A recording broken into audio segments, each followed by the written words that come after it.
রাজবাড়ির এক শান্ত সকাল। হঠাৎই নেমে আসে মর্মান্তিক এক ট্র্যাজেডি। বজ্রাঘাতে প্রাণ গেল এক বাবার।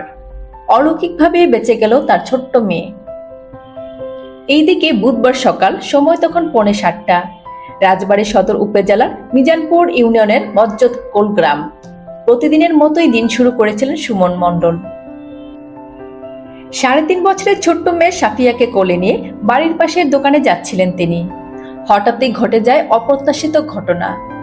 একটি বজ্রপাত প্রচন্ড আঘাতে মাটিতে লুটিয়ে পড়েন সুমন, আর কোল থেকে ছিটকে পড়ে যায় ছোট্ট সাফিয়া।